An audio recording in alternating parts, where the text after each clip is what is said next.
Spycraft. Yeah.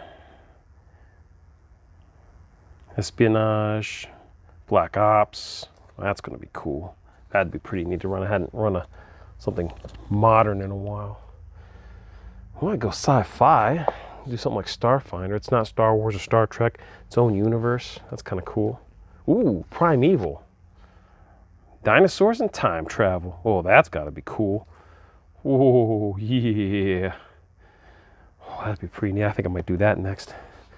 Oh, hi there. Hey, Dave Hunt here, owner of GameMasters Guild. You just caught me in the middle of trying to find which RPG that I was going to use for my next one-shot. And I got to tell you, if you haven't run a one-shot, you're missing out. And even if you run a regular session every week, I got to tell you, if you're not running one-shots occasionally, then you're totally missing out on some epic fun. And this episode of The Art of the Master, I'm going to tell you all about one-shots and why I think you should roll the dice and take a chance on them. All right, so sit back, relax, and enjoy The Art of the Master one-shots.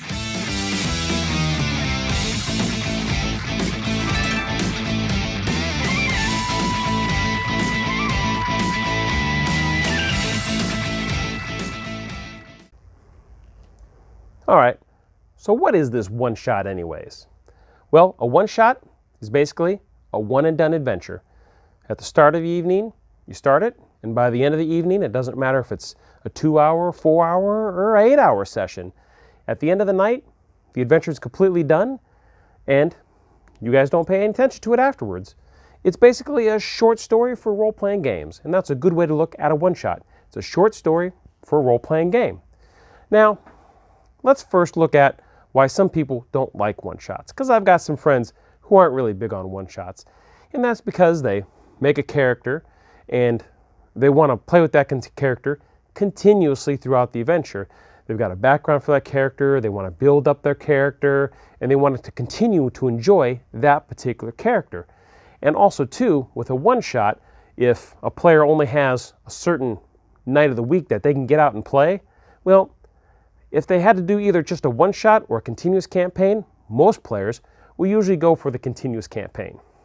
And honestly, even as a DM, if I had a choice between running a one-shot, say, every Sunday on my regular game versus doing a regular game every Sunday, I'm more inclined to do the regular game every Sunday because, well, I'm more invested in it. And same with your players. They're more invested in it. Now, one-shots are really good if, well, if you're a DM and you're looking to increase your game time, you've got an extra night or two during the week that you want to throw down, but your regular group's not available. So a one-shot is really good to call up some friends and say, hey, I'm going to run a one-shot for whoever wants to show up on Thursday. I got pre-generated characters, and we'll sit down and play and have a good time, and then we'll be done with it. Just something to do. And that's perfectly great. And for a one-shot, pre-generated characters is the only way to go. Just because it's simple. Everybody shows up, you hand out characters. Since you've made them, you already have a rough idea what those characters are like. So then your players can just quick pick through them, and you guys can sit down, get down to brass tacks, and start playing. And when you do make pre-generated characters, let's say you know you're going to have 6 people coming to the game. Well, man, I always like to make 50% more than what I'm going to need. So if I got 6 people coming, I make 9 characters. That way, if someone comes late or for whatever reason is the last one to pick, then they have at least 3 characters to choose from, or actually 4 if they're the 6th guy, and I made 3 more, so they actually have 4 characters to choose from.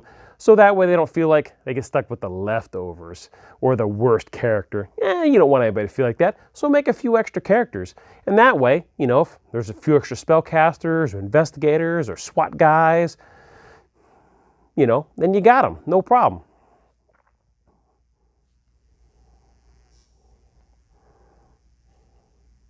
Another reason to have multiple characters is so that way, if anyone dies during the game, you can get them right back into the game super quick. You just slide another character and say, you're this guy, and he shows up, and you've known him from years ago, and now you're in the game. And you guys just start playing. Super easy to get people in. Or let's say you guys are already playing, and one of your friends shows up and says, hey, I was able to get off work anyways, or I didn't have to go to that birthday party, or I decided to stay awake instead of going to bed. So here I am. So you've got an extra character for that guy to sit down and play. So it's a really good idea to have extra characters for your players. Now, something else about one-shots that sometimes makes DMs a little bit nervous, and that is the system. Now, remember, like with any other role-playing game, if you don't know the system, man, all you got to do is know the basics. What's the basics of conducting combat? What's the basics of saving throws, if there are any? What are the basic mechanics of magic or psionics? Or if that's too complicated, leave it out. Or you just use it for the bad guys. You just need to know the very, very basics. How to resolve combat and how to resolve non-combat stuff. And that's pretty much it. And no one's going to super hold you to the rules because, well, you're just there to have fun for that evening. You know, you err on the side of players. If there's a weird rules question or if you can look it up in less than 5 minutes, you do it and you're done. And there you go. Super easy. And also, if your players have never played before, it doesn't matter. Now, I've run one-shots continuously every Thursday for 2 years at my store. And I gotta tell you, I learned a lot about myself and how to run role-playing games during that 2-year stretch. And I gotta tell you, running a one-shot, whoa, really opened my eyes. First of all, I realized I can run just about anything with a minimal amount of time and prep. It makes me think on my feet a little more. And then occasionally, I've had times where people say, hey, my brother came in town and I told him to come along. Is that okay? Yeah, I'm not going to turn you away. Come on, sure.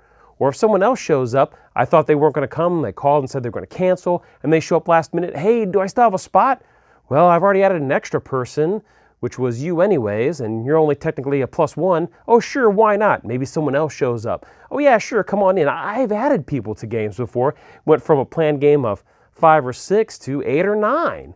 And does that put a little more pressure on me? It sure does, but I gotta tell you, it really taught me to think on my feet, and I really learned how to keep the action moving when it's a one-shot. Because of the one-shot, you know, everybody's gonna have to get the spotlight at some point. And here's the thing, at the end of the adventure, it's gotta be wrapped up nice and neat, or reasonably so. And you won't be able to continue it the next week because it's only a one-shot. People are there for just that one adventure. So everybody kind of needs to be able to get involved, and everybody kind of needs to get the limelight a little bit. So you really need to be able to think on your feet, and a one-shot's going to be able to push you to do that. And the more you do it, the more you're going to be able to do so. It's going to kind of bring you out of your comfort zone. And with learning anything, getting out of your comfort zone helps because it gets you that experience, gets you to think on your feet, and it makes a big, big difference.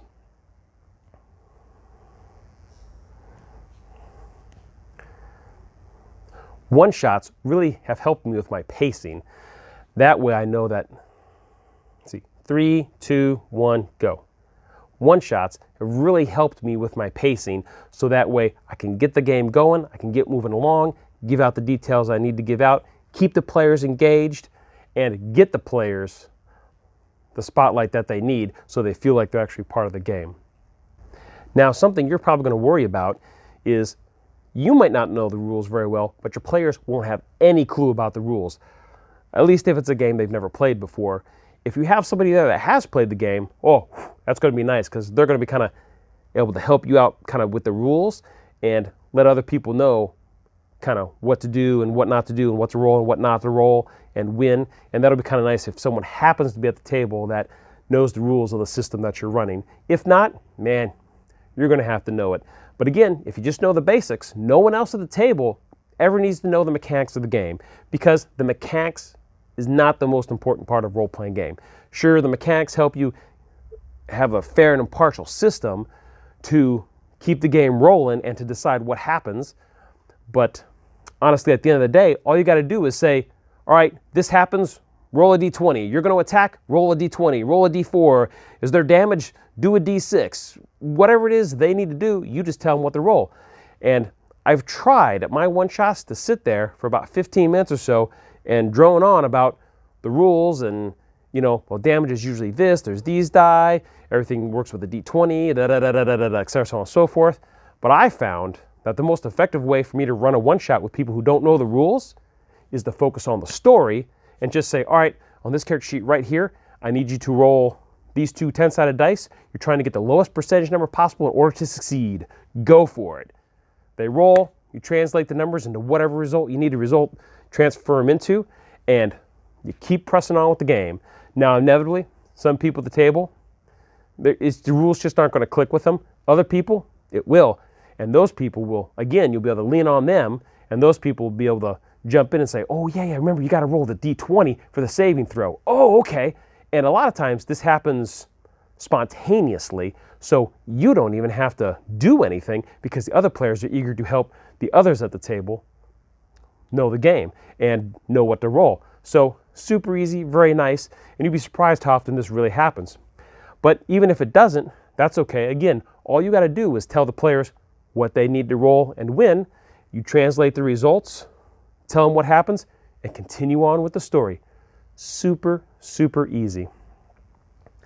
Now, I have had in the past where I've had a one-shot be so cool that I've turned them into a little mini campaign. Maybe not a full-blown campaign, but I've done some mini campaigns with them, extended them out to where they lasted 3 or 4 months, and I really enjoyed that kind of thing. And that's another thing, is I know you might enjoy whatever game system you're running now exclusively, and you could run it from now to infinity, but I really think you should take a break. Take a break from your current game system and run a one-shot. Just tell everybody, hey everybody, I want to take a break this week to kind of recharge my batteries, to refresh, and I want to think a little more about our game, but I would like to try this game that I have called Primeval. It's about time-traveling dinosaurs, or Doctor Who, or Buffy the Vampire Slayer, or I want to try Numenera, or Starfinder. I want to try some of these other games. I've got it on my bookshelf. I want to try it. Tell you what, I'm going to pre-generate the characters. We'll play one night, and then after that, we'll go right back to my original game. I just don't want to spend a Sunday not playing, so I want to run a one-shot. If some of you aren't interested in it, don't worry about it. Don't show up. Don't worry about coming. Or if you just want to watch, just come and watch. And if you want to get in, I got extra characters. You can jump in at any time if you want to. And for those of you who are there, we're just going to try something new. Just for one night. Doesn't mean we're stopping the other game, but just something different, just to try something new, just to get an experience. And when you run a role-playing game that's completely new, first of all, you might realize you really like it. And your players might realize they really like it too.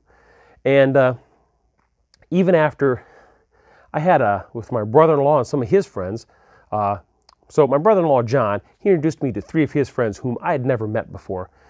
And we played fantasy. He told them about it. They're like, oh, Dungeons & Dragons, that's kind of cool. We're playing Palladium Fantasy, but it's still a fantasy game, so similar thing, same thing. And so we played hardcore for like a year. Sunday. And we played, and then I wrapped it up. I wrapped up this big adventure after like a year of playing. Really excited, really happy. Great group of guys. And whom I count amongst my really good friends now. And at the end of it, we're sitting down, and one of his friends, Glenn, he says, Dave, hey, we were talking, and we kind of want to ask you something, And I was like, oh, and in my mind, I thought, oh, this is it. They had a good time over this last year, but they're really not interested in playing anymore.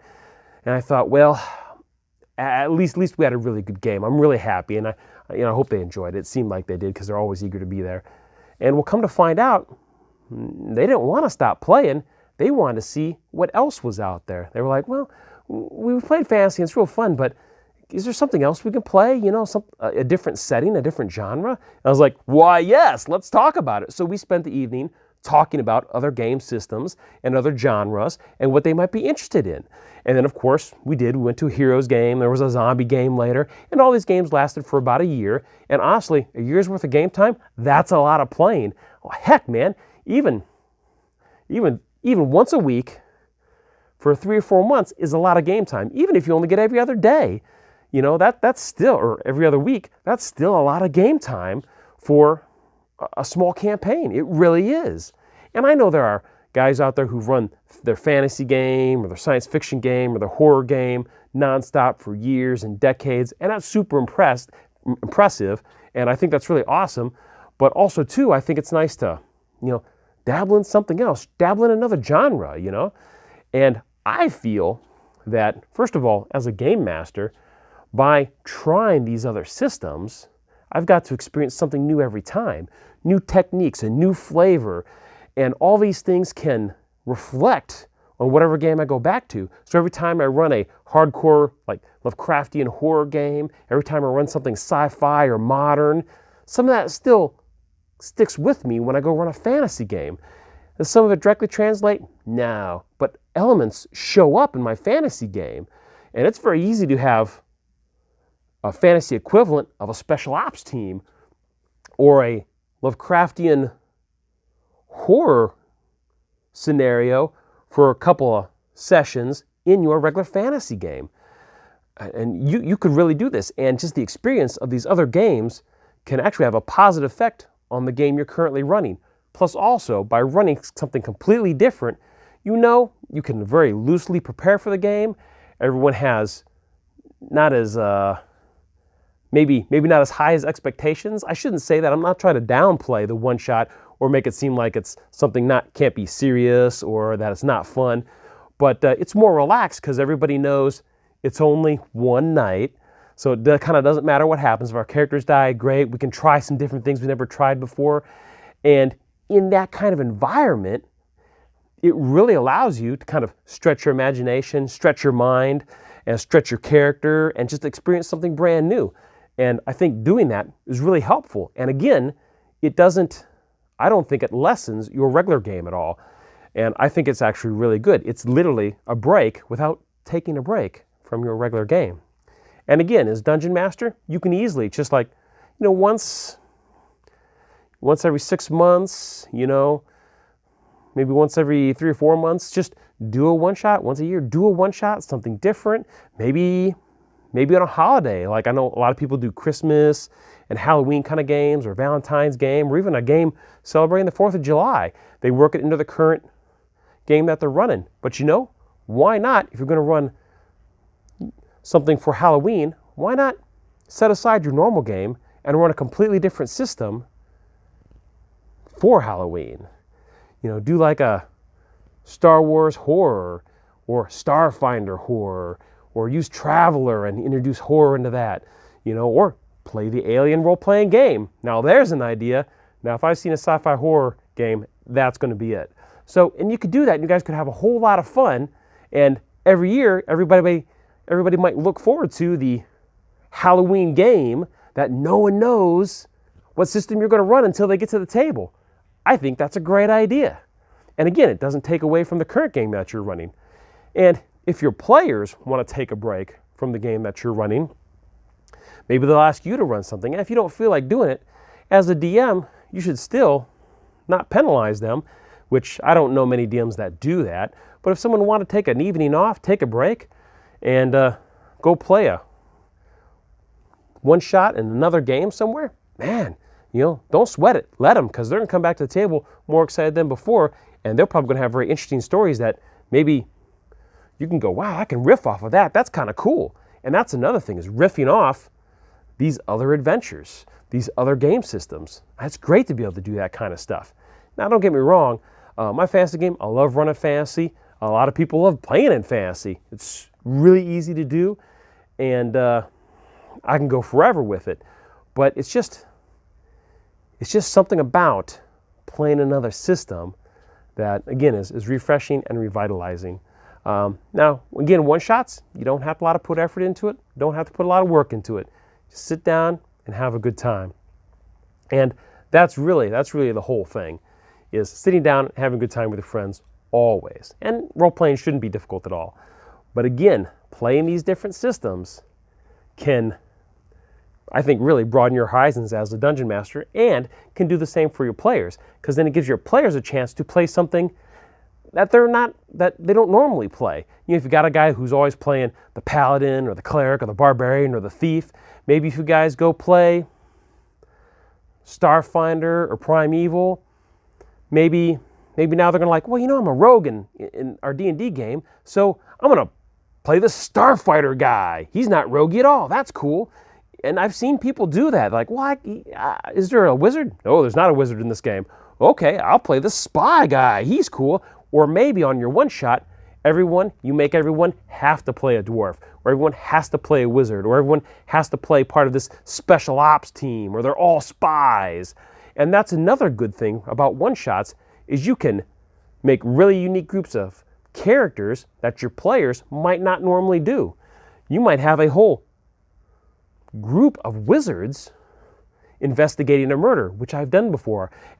In D&D, what I did is, as a one-shot, I did this a couple of times, I had some apprentice wizards that were they were just literally like level 1. I gave them half the amount of starting spells a normal first level wizard would have, and this was basically like their kind of final test. You know, for a year, the wizards would send them out and they'd be like problem solvers. So they'd go someplace, and again, they have all the cantrips that the level 1 character normally has, but they only had half the level 1 spells that they would normally have. And they would ride out and they'd go to other places and solve problems. And one time we had a murder, and they're all these level 1 apprentices running around with half the amount of spells and a few cantrips. And that was pretty interesting, because a lot of people are like, well, I don't normally play a wizard, but this is kind of interesting because they're pigeonholed into it. And here's the thing, because it's a one-shot, by having pre-generated characters and just throwing them out and saying, well, this is what we're doing. And now with a one-shot, you want to make sure to let people know ahead of time, look, we're doing fantasy. I'm doing a fantasy one-shot, but everybody's a apprentice wizard, and this is exactly how the character's going to start out. You don't want to surprise them unless everybody's on board with the surprise. And then you just got to ask them, hey, do you guys want to know or not know, you know? And if anybody wants to know, you tell them ahead of time so they know whether or not they want to play, because you want people who are excited about the game that you're going to play. So anyways, I have yet to see anybody sit down at the table and go, oh man, I don't want to play any of these characters. Well, then you shouldn't have come to the one-shot. I told you what it was going to be. You know, just about everybody sits down at the table. They're like, well, this is really different. And because they know it's only a one-shot, they're not too worried. It's not critical about what character they pick. So they don't worry about it. They pick it and they go, and we just have a good time. And that's what's really nice, is that since the players aren't too worried about it, you don't have to worry too much about it. You guys can focus more on the story and having fun, which that, again, will translate over to your regular game. And also, too, what's really going to be nice about this is that you get, as a dungeon master, you get to try different things that you normally wouldn't be able to try in your normal game. And that's what's really nice, is getting this other experience from these other games doing weird stuff. Maybe everybody's all just private investigators. Maybe you got a guy that's maybe like Call of Cthulhu, you know? You got a lady who's just rich. She has no other skills but being rich. Maybe you got a guy who's a newspaper reporter, and that's his only skills. You got like a guy who's a welder, maybe another guy who's a plumber. You got another guy who's a chauffeur who drives around the rich lady, and maybe they all went to school together, but now because of something weird going on in the world, they all have to solve this Lovecraftian horror. What? They have to solve a Lovecraftian horror mystery? These characters? These guys are going to die. Exactly. Or maybe not. Maybe not. And maybe they'll really take to it. Maybe they'll really like it. But as DM, you're still going to get this really interesting experience with these different characters, and it's going to make you think on your feet about how to work this stuff in. First of all, so they don't die right away straight out the gate, but also, too, how to incorporate the mystery and the problem solving and all this other stuff, and incorporate what seems to be mundane characters or characters that aren't even really classes, and and make it interesting and fun. And see what happens is when you go back to your game, let's say playing fantasy, stagecoach driver rides up, and suddenly you have more of an insight because in Call of Cthulhu, one of your players, one of his characters was a chauffeur for the rich lady. And so by riffing off of that in your fantasy game, now you've got a little more insight on that stagecoach driver. You're not going to run them all like that, but suddenly out of the blue, your stagecoach driver could be much more interesting than he normally would be. And it might be just background stuff, but it might make the players go, well, that's kind of cool. I'll hang out with that guy for a little bit. Buy him a couple drinks, talk with him, you riff off it, non-combat, non-essential story bits, but it adds depth to your world. And I think this is why I love one-shots so much. Now, would I do one-shots all the time? Well, I did do them for 2 years, in addition to my regular game. Now, and that was something that I really pushed on myself to do. And I don't know if you need to necessarily do it with such regularity unless you really want to. But here's the thing. If you've got extra time on your hands and you're looking for something to do on an odd day of the week that the rest of your group isn't going to be able to show up for, do a one-shot. Just tell people, hey, look, on the first Thursday of every month, I'm going to run a one-shot. I'm just going to pick a book off my shelf, make up some pre-generated characters. If you want to play, great. If not, don't worry about it. We're still going to play our regular game, but I just want to have something to do. And I might even have a few people there that you might not even know. And of course, as it gets closer, you're going to want to remind people that, hey, I'm still running that one-shot if anyone's interested. Again, I'm still going to play the regular game. You always want to reassure players that the regular game is going to happen because you don't want them to be dissuaded or worried that the regular game is going to be canceled.